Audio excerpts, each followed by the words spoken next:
اللہ تعالیٰ کے احکامات آگے بتانا، یہ بھی فرض کفایہ ہے۔ ایک بستی میں سے ایک بندہ ایسا ضرور ہونا چاہیے جو احکام الہی کو آگے لوگوں تک پہنچائے اور لوگوں کو اس کی آگاہی دے، علم آگے پھیلائے، ٹھیک ہے۔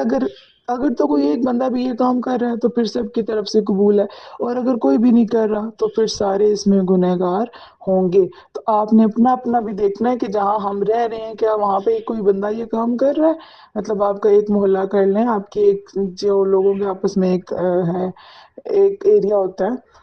تو اگر تو کوئی ایک بندہ بھی یہ کام کر رہا ہے تو سب کی طرف سے قبول ہو جائے گا، لیکن اگر کوئی بھی نہیں کر رہا تو پھر آپ نے کوشش کرنی ہے کہ وہ ایک آپ ہی بن جائے تاکہ آپ کے طفیل باقی سب کی بھی بخشش ہو جائے۔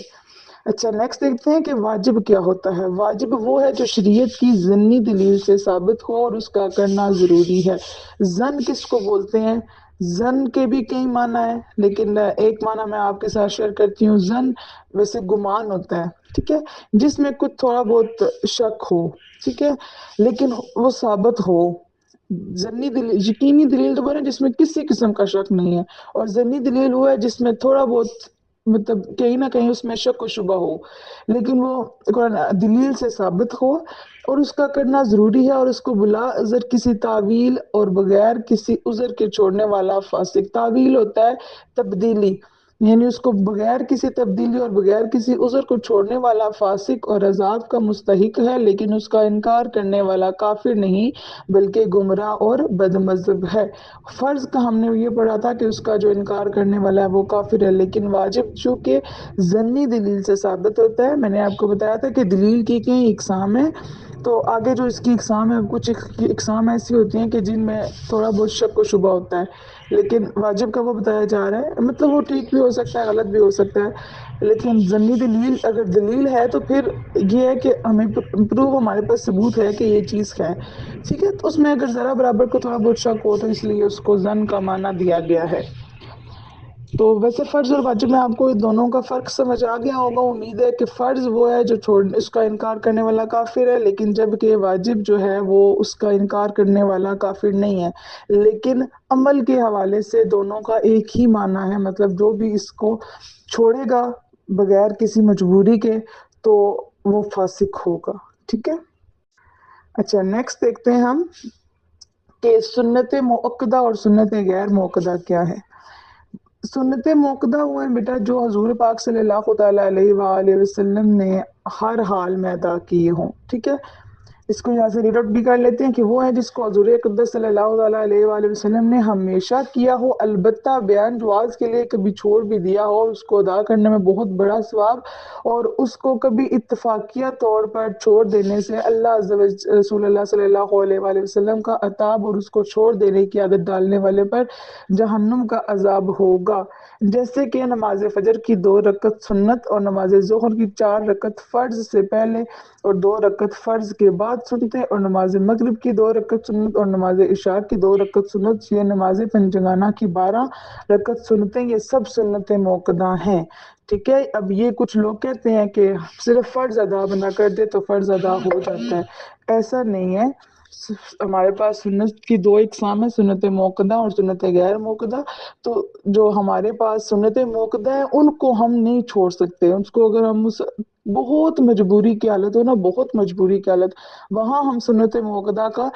کو چھوڑ سکتے ہیں، لیکن بہت مجبوری ہو۔ لیکن عام حالات میں اور اس کو اپنی عادت بنا لینا اور یہ سوچ لینا کہ یہ ادا کرنا ضروری نہیں ہے، تو وہ آپ نے خود پڑھ لیا کہ اس کو مسلسل چھوڑنے والا جہنم کے عذاب کا مستحق ہے، ٹھیک ہے۔ اب جب اور سنت غیر موقدہ کیا ہے کہ جو حضور پاک صلی اللہ علیہ وآلہ وسلم نے کبھی کبھی ادا کیے ہوں لیکن کبھی کسی مجبوری سے اس کو چھوڑ بھی دیا ہو، کہ سنت غیر موقدہ وہ ہیں جس کو حضور نبی کریم صلی اللہ علیہ وآلہ وسلم نے کیا ہو اور کبھی بغیر کسی عذر کے کبھی کبھی اس کو چھوڑ بھی دیا ہو، مطلب کوئی عذر بھی نہ ہو، عذر ہوتا ہے نا کوئی مجبوری ہونا، کوئی وجہ ہونا، تو بغیر مجبوری کے بھی اس کو چھوڑ دیا ہو، مجبوری نہیں ہے لیکن ویسے ہی ان کو چھوڑ دیا ہے، ٹھیک ہے،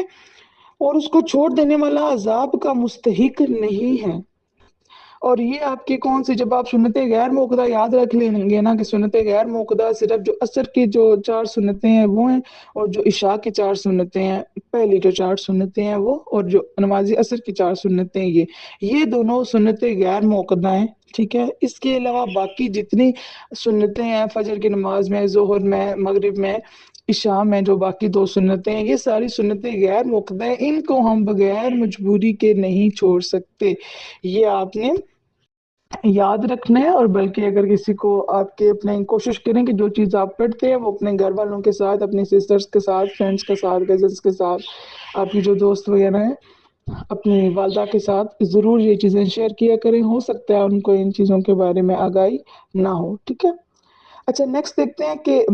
اچھا سنت غیر موقدہ کا پھر بھی ایک دفعہ بتا دیتی ہوں کہ چھوڑنے سے آپ کو گناہ نہیں ملے گا، پڑھیں گے تو ثواب ہے، نہیں پڑھیں گے تو آپ کو گناہ نہیں ہے، ٹھیک ہے۔ اچھا مستحب، ہر وہ کام جو شریعت کی نظر میں پسندیدہ ہو اور اس کو چھیڑ دینا شریعت کی نظر میں برا بھی نہ ہو، ٹھیک ہے۔ آپ کریں گے مستحب ہر وہ عمل ہے جو آپ کریں گے تو آپ کو ثواب ملے گا، اور اگر آپ چھوڑ دیں گے تو آپ کو مطلب شریعت کی نظر میں بھی وہ غلط نہیں ہے، وہ بے شک آپ چھوڑ بھی دیتے ہیں تو کوئی اس میں گناہ نہیں ہے، ٹھیک ہے۔ جیسے وضو کرنے میں قبلہ رو ہو کر بیٹھنا، آپ وضو کر رہے ہیں تو قبلے کی طرف آپ منہ کر کے وضو کریں۔ اسی طرح بحالت قیام سجدہ گاہ پر نظر رکھنا، کہ جب آپ بحالت قیام کھڑے ہوں، جب آپ نماز میں کھڑے ہوں تو آپ کی جو نظر ہو وہ سجدے جہاں پر آپ کرتے ہیں وہاں پر نظر رکھنا۔ یہ کچھ آپ کو نیکسٹ اور بھی مثالیں دیں گے، آپ اس کو پڑھ لیجئے گا، تو امید ہے آپ کو یہاں تک سمجھ آ گئی ہوگی۔ اور نیکسٹ آتا ہے مباح۔ مباح وہ ہے جس کا کرنا اور چھوڑ دینا دونوں برابر ہیں، جس کے کرنے میں نہ کوئی ثواب اور چھوڑ دینے میں نہ کوئی عذاب ہو، جیسے لذیذ غذاؤں کا کھانا اور نفیس کپڑوں کا پہننا وغیرہ، ٹھیک ہے۔ مباح یہ ہے کریں گے تو ثواب نہیں ملے گا اور چھوڑیں گے تو گناہ نہیں ہوگا۔ حرام وہ ہے جس کا ثبوت یقینی شرعی دلیل سے ہو، مطلب وہ چیز حرام، مطلب جس کا حدیث پاک یا قرآن پاک سے واضح پتہ ہو کہ یہ چیز حرام ہے، اس کا چھوڑنا ضروری اور باعث ثواب ہے، اس کا چھوڑ دینا ضروری ہے اور ثواب بھی ملتا ہے، اور اس کا ایک مرتبہ بھی قصدن کرنے والا،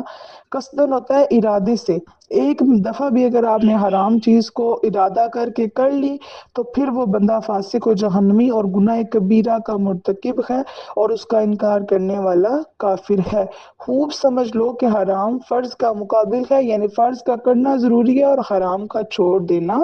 ضروری ہے۔ نیکسٹ آتا ہے مکروہ تحریمی، وہ ہے جو شریعت کی ضمنی دلیل سے ثابت ہو، اس کا چھوڑنا لازم اور باعث ثواب ہے، اور اس کا ایک مرتبہ بھی قصدن کرنے والا فاسق و جہنمی اور گناہ کبیرہ حرام کے کرنے سے کم ہے، مگر چند بار اس کو کر لینا گناہ کبیرہ ہے۔ اچھی طرح ذہن نشین کر لو کہ یہ واجب کا مقابل ہے، یعنی واجب کو کرنا لازم ہے اور مکروہ تحریمہ کو چھوڑنا لازم ہے۔ یہ جو آپ کو آج چیزیں بتائی ہیں ان پہ آپ نے غور کرنا ہے، کیونکہ یہ چیزیں آپ کی ڈیلی لائف میں، مطلب آپ جب آگے تفسیر پڑھیں گے تو ہر جگہ یہ الفاظ یوز ہوں گے کہ یہ چیز مباح ہے، یہ چیز مکروہ ہے، یہ چیز مکروہ تحریمی ہے، تو ان کو آپ نے اچھے طریقے سے پڑھنا ہے، پھر بھی جہاں آپ کو کوئی مسئلہ ہو تو آپ نے وہ مجھ سے پتہ کر لینا ہے۔ اچھا نیکسٹ ہم دیکھتے ہیں کہ وضو کے فرائض میں آپ سے ڈسکس کر لیتی ہوں، اور وضو کی کچھ سنتیں میں آپ کو بتا دوں گی، تو باقی انشاءاللہ ہم نیکسٹ ڈسکس کر لیتے ہیں، ٹھیک ہے۔ وضو کے فرائض، وضو کی 4 فرائض ہیں۔ سب سے پہلا کہ پورے چہرے کا ایک بار دھونا۔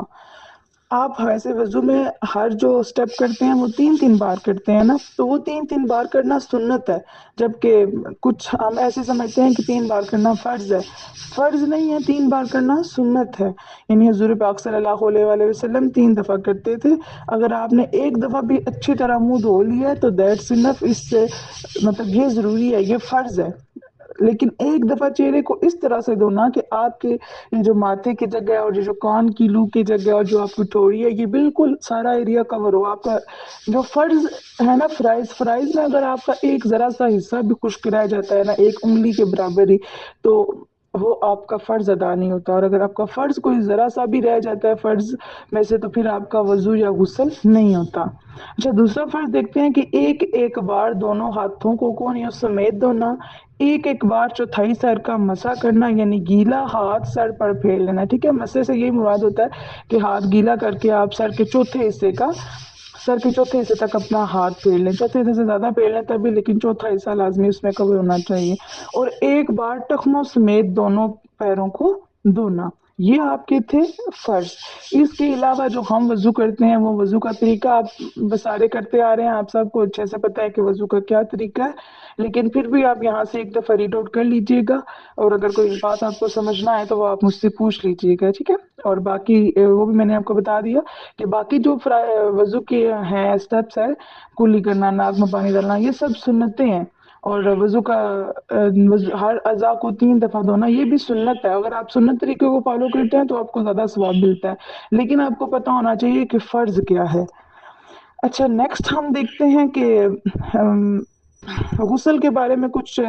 مسائل ہیں، ان کو ہم دیکھ لیتے ہیں۔ تو سب سے پہلے ہم دیکھتے ہیں کہ جو غسل ہے اس کے فرائض کتنے ہیں۔ غسل کے 3 فرائض ہوتے ہیں۔ سب سے پہلا فرض آپ کا کلی کرنا، اس طرح سے کلی کرنا کہ آپ کی حلق تک پانی جائے، کہ جتنا آپ آگے لے کے جا سکتے ہیں پانی، اتنا آپ کا پانی آگے جانا چاہیے۔ اور دوسرا آپ کا فرض ہے ناک میں پانی ڈالنا۔ ناک میں پانی بھی اس طرح سے آپ نے ڈالنا ہے کہ جتنا آگے تک ممکن ہو آپ نے ناک میں پانی ڈالنا ہے۔ آپ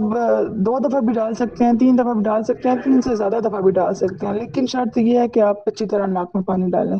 اور تیسرا آپ کا فرض یہ ہے کہ آپ نے پورے جسم پر اس طرح سے پانی ڈالنا ہے کہ آپ کے جسم کا ایک حصہ بھی خشک نہ رہے۔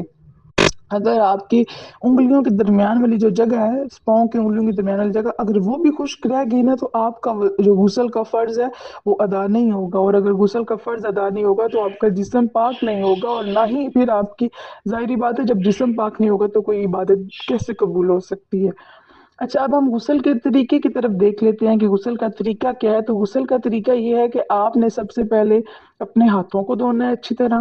اس کے بعد آپ کے جسم کا جو حصہ گندا ہے آپ نے اس کو صاف کرنا ہے، اس کو دھونا ہے۔ اس کو دھونے کے بعد آپ نے جو وضو کے 3 فرائض ہیں وہ ادا کرنے ہیں، ٹھیک ہے؟ فرسٹ سٹیپ آپ نے ہاتھ دھونے ہیں پہلے، پھر سیکنڈ سٹیپ آپ نے جو جسم کا آپ کا حصہ گندا ہے آپ نے اس کو دھونا ہے، اینڈ تھرڈ سٹیپ دوبارہ آپ ہاتھ دھوئیں، اور پھر آپ کیا کریں کہ جو وضو کے آپ نے غسل کے جو آپ نے 3 فرض ادا کیے ہیں، یعنی پھر آپ کلی کر لیں، ناک میں پانی ڈالیں، اور پھر آپ پورے اپنے جیسے آپ نہاتے ہیں آپ ویسے نہا لیں، آپ ویسے شاور لے سکتے ہیں۔ اچھا، اب اس میں ایک بات یہ بھی ہے کہ اگر آپ نارملی نہاتے ہیں نا، ویسے ہی ڈیلی آپ نہا رہے ہیں، غسل لے رہے ہیں آپ، تو آپ جیسے مرضی غسل لیں، مطلب آپ اسی طرح اندر جائیں اور اپنے اوپر پانی ڈال کے باہر آ جائیں، تو اس میں آپ حرج نہیں ہے۔ اگر آپ فالو کریں گے غسل کے یہ جو فرائض ہے ویسے بھی تو اس سے ثواب ملتا ہے، اور اگر نہیں کریں گے تو آپ کو کوئی گناہ نہیں ہے، لیکن جب آپ پہ غسل فرض ہوگا تو پھر آپ نے غسل کے فرائض جو ہے وہ لازمی ادا کرنے ہیں۔ اب بات آتی ہے کہ جب غسل فرض ہوگا تو پھر آپ نے یہ غسل کے جو فرائض پڑے ہیں یہ ادا کرنے لازمی ہیں، تو آپ کو یہ بھی پتہ ہونا چاہیے کہ غسل آپ کا کب کب فرض ہوتا ہے۔ تو غسل جو ہے وہ کن کن چیزوں سے فرض ہوتا ہے یہ ہم دیکھ لیتے ہیں کہ جن چیزوں سے غسل فرض ہو جاتا ہے وہ 5 ہیں۔ منی کا اپنی جگہ سے شہوت کے ساتھ جدا ہو کر نکلنا، ٹھیک ہے؟ دوسرا احتلام یعنی سوتے میں منی نکل جانا۔ تیسرا ذکر کے سر کا عورت کے آگے یا پیچھے یا مرد کے پیچھے داخل ہونا، دونوں پر غسل فرض ہو جاتا ہے۔ نمبر 4 حیض کا ختم ہو جانا، اور نمبر 5 نفاس سے فارغ ہو جانا۔ اچھا، حیض اور نفاس کیا ہے کہ حیض تو جو کیونکہ جو بچے پڑھ رہے ہیں موسٹلی وہ اسکول کالجز کے ہیں تو وہ انگلش یا اردو کے ورڈز انہوں نے سنے ہوئے ہوتے ہیں، تو عربک کا ان کو نہیں پتہ ہوتا کہ اس ورڈ کا کیا میننگ ہے۔ تو حیض بیٹا وہ ہے، حیض کے وہ دن ہے جو آپ کے منتھ بعد، ہر منتھ بعد 7 to 8 یا 9 ڈیز آپ کے ہوتے ہیں، تو وہ آپ کا حیض ہوتا ہے جو آپ کے پیریڈز کے ڈیز ہوتے ہیں، ٹھیک ہے؟ اس کے بعد اس ٹائم آپ کا جسم ناپاک ہوتا ہے، تو پھر جب آپ حیض سے فارغ ہوتے ہیں تو پھر آپ پہ غسل فرض ہوتا ہے، اور پھر آپ نے یہ فرائض ادا کرنے لازمی ہوتے ہیں۔ اور دوسرا نفاس کے جب عورت استحاضہ ہوتی ہے، استحاضہ کی حالت میں ہوتی ہے، یعنی جب عورت ایک بچہ پیدا کرتی ہے اور اس کے بعد 40 دن اس کا جو ہوتے ہیں، 40 دن بعد جب وہ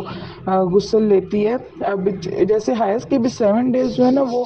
ضروری نہیں ہے کہ 7 ہی ہو، 7 سے کم بھی ہو سکتے ہیں، 7 سے زیادہ بھی ہو سکتے ہیں. تو ہر انسان کو اپنا پتہ ہوتا ہے کہ ہر انسان کے اپنے مطلب کسی کے 5 ہوتے ہیں، کسی کے نہیں. تو جس کے جتنے ڈیز ہوں وہ اتنے ڈیز بعد غسل کر سکتے ہیں. یہ نہیں ہے کہ آپ نے 7 ڈیز ہی انتظار کرنا ہے. اگر آپ کو 4 ڈیز بلیڈنگ ہوتی ہے تو آپ 4 دن بعد غسل کر سکتے ہیں. لیکن اس میں یہ ہے کہ ویسے آپ کے 4 ڈیز بعد ہوتے ہیں، تو 5ویں یا 6ٹھے دن آپ کو تھوڑا بہت بلیڈنگ ہو جاتی ہے، تھوڑا بہت کوئی داغ لگ جاتا ہے، تو آپ دوبارہ غسل لے لیں. لیکن اگر آپ کو پتہ ہے کہ 4تھے دن بعد مجھے نہیں، اس کے بعد بلیڈنگ نہیں ہوتی، تو پھر آپ 4تھے دن بعد غسل کر لیا کریں. اسی طرح جو نفاس کیا لیتا ہے کہ 40 دن ویسے ایک عرصہ بتایا گیا نارمل، مطلب 40 ڈیز ہوتے ہیں. لیکن اگر کچھ عورتیں ہوتی ہیں ان کو 10 دن بعد ہی جو ہے نا وہ بلیڈنگ ان کی ہونا بند ہو جاتی ہے، تو وہ کچھ دن دیکھیں، اگر نہیں بلیڈنگ ہو رہی تو وہ اس سے پہلے بھی غسل کر سکتے ہیں. لیکن 40 دن تک ان کے پاس مہلت ہے کہ 40 دن وہ انتظار کر لیں، اور 40 دن بعد جب 40 دن پورے ہو جائیں تو پھر ان پر غسل فرض ہو جاتا ہے. پھر وہ غسل کریں گے، اور غسل جب فرض ہو گیا ہے تو پھر اس کے بعد یہ بتایا گیا ہے کہ آپ نے غسل کے جو فرائض پڑے ہیں اگر یہ آپ ادا نہیں کریں گے تو پھر آپ کا جسم ناپاک رہے گا، اور اگر جسم ناپاک رہے گا تو کوئی عبادت قبول نہیں ہوگی. اور اس کے علاوہ جو آپ کے پاس 3 قسمیں بیان کی گئی ہیں، تو جو بچیاں شادی شدہ ہیں ان کو تو ان چیزوں کی سمجھ ہے، اور جو نہیں شادی شدہ، ٹھیک ہے، وہ بھی اگر بالغ ہیں تو ان کو اتنی سمجھ ہونی چاہیے، اتنی سمجھ ان کو آ گئی ہوگی کہ یہ کیا بات کی جا رہی ہے. میاں بیوی کا آپس میں ملنا، میاں بیوی کی جب شرمگاہ آپس میں مل جاتی ہے تو پھر غسل اس پہ فرض ہو جاتا ہے. ٹھیک ہے، پھر بھی اگر آپ کو کسی چیز کی سمجھ نہ آئے تو آپ مزید مجھ سے ان باکس میں پوچھ سکتے ہیں. یہ مسائل نہ مٹے، یہ پڑھنا لازمی ہے، یہ سمجھنا ضروری ہے. اگر آپ ان کو نہیں سمجھیں گے تو شرم کریں گے کہ یہ میں کیا اب ٹیچر سے پوچھوں کہ یہ کیا ہے، تو آپ شرماتے ہی رہ جائیں گے. کل آپ کی اگلی زندگی میں آپ کو کون بتائے گا کہ یہ چیزیں کیا ہیں. آپ مجھ سے ضرور پوچھیں، کوئی شرمانے والی بات نہیں ہے. سیکھنے میں، سکھانے میں شرمائیں گے تو کبھی سیکھ نہیں سکیں گے آپ. جب میں آپ کو خود کہہ رہی ہوں کہ آپ مجھ سے پوچھیں، آپ مجھ سے پوچھیں، مجھ سے گروپ میں نہیں پوچھ سکتے، آپ مجھ سے ان باکس میں رابطہ کریں، تو پھر آپ کیوں شرماتے ہیں. کسی میرے سے بلکہ کچھ بچیاں پوچھتی بھی ہیں، تو وہ جب پوچھتی ہیں تو مجھے خوشی ہوتی ہے کہ وہ مسائل کو سیکھ رہے ہیں. یہ چیزیں جو آپ ابھی ادھر مسائل میں پڑھی ہیں، یہ چیزیں آپ قرآن پاک کی تفسیر میں بھی پڑھیں گے. ٹھیک ہے، تو جب ایک چیز قرآن پاک میں اللہ تعالیٰ نے بیان کر دی ہے تو اس کو تو آپ نے سیکھنا ہے نا. اگر اللہ تعالیٰ نے حد نہیں مقرر کی کہ یہ قرآن پاک اتنے سال کے بچے پڑھیں یا اتنے سال کے بچے سمجھیں، تو پھر ہم کون ہوتے ہیں کہ حد مقرر کرنے والے کہ یہ چیزیں ابھی ہمارے سیکھنے کی نہیں ہیں، یہ چیزیں آپ کی سیکھنے کی ہیں. تبھی اللہ تعالیٰ نے قرآن پاک میں بیان فرمائی ہیں. جیسے نماز کا اللہ تعالیٰ نے حد مقرر کی ہے نا کہ 7 سال کا بچہ ہو تو اس کو نماز کا حکم دیں، اور 10 سال کا بچہ ہو تو اس کو سختی سے نماز پڑھائیں. لیکن قرآن پاک کے بارے میں ایسی کوئی حد مقرر نہیں کی گئی کہ بچہ 10 سال کا ہو یا 12 سال کا ہو یا 14 سال کا ہو تو پھر وہ قرآن کو سیکھے یا قرآن پاک کو سمجھے. تو اگر اللہ تعالیٰ نے کوئی حد مقرر نہیں کی تو پھر ہم کون ہوتے ہیں حد مقرر کرنے والے. آپ بالغ ہیں تو آپ کو یہ مسائل سارے آنے چاہیے. ٹھیک ہے، آپ مزید آپ کو نہیں سمجھ آ رہی تو آپ جسٹ اس چیز کو ہائی لائٹ کر کے تو مجھے ان باکس میں پکچر سینڈ کر دیں کہ ٹیچر اس کو دوبارہ ایکسپلین کرتے ہیں. ٹھیک ہے، اور باقی آپ یوٹیوب یا گوگل وغیرہ سے بھی آپ مدد لے سکتے ہیں ان چیزوں کے معنی سمجھنے میں، اور جہاں پر آپ کو نہ سمجھ لگے تو آپ مجھ سے بھی پوچھ سکتے ہیں.